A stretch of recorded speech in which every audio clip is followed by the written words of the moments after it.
బిడ్డలారా, దేవుని వాక్యాన్ని మీరు చూస్తే అక్కడ ఏమంటాడంటే, దేవుడు లేయాను ఏమి చూసి కనికరించాడట, ఏమి చూసి జ్ఞాపకం చేసుకున్నాడు, ఏమి చూసి ఆమెను ఆశీర్వదించాడు అంటే, ఆమె ద్వేషింపబడుటను చూసి, అయ్యో పాపం అన్యాయంగా ద్వేషించబడుతుంది.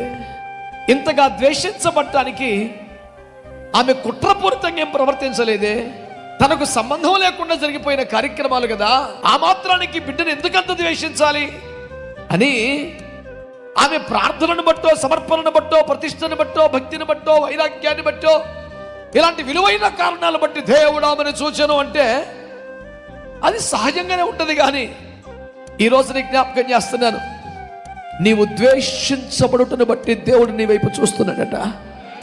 ఈ మాటలు వింటున్న నీవు కొత్తగా ప్రభువులోకి వచ్చిన వ్యక్తివైనా, చాలా కాలంగా భక్తి చేస్తున్న విశ్వాసివైనా, ఒకవేళ సేవకుడివైనా, ఇప్పటికే బహుబలంగా వాడబడుతున్న స్థాయిలోని వాడివైనా, నీవైనా నేనైనా మన దేవుని గురించి ఒక విశేషం తెలుసుకోవాలి. ఆయన ఎంత గొప్పడు తెలుసా, ఎంత ప్రేమగలవాడు తెలుసా.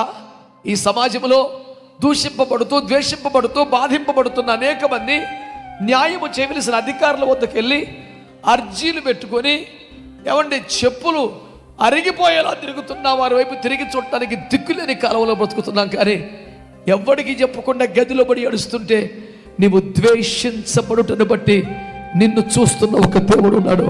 ఆయన పేరు నా ప్రభువైన యేసుక్రీస్తు వారు.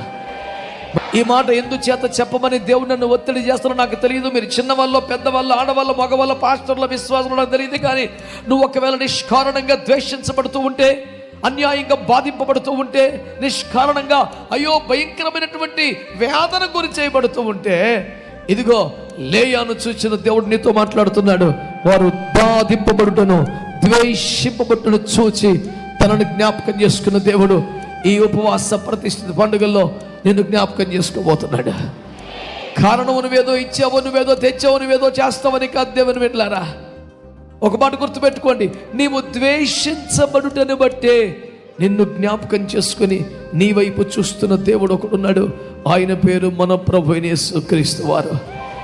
కుటుంబంలోనా, సమాజంలోనా, ఇరుగు పొరుగు వారా, ఉద్యోగం చేసే చోట, వ్యాపారం చోట, సేవకుల, కారణమో వ్యక్తో ఎవరైనా కానీ నువ్వు ద్వేషింపబడితే నిన్ను జ్ఞాపకం చేసుకుని నీ వైపు చూస్తున్న ఒక దేవుడు ఉన్నాడని నేను మీకు మనవి చేస్తున్నాను.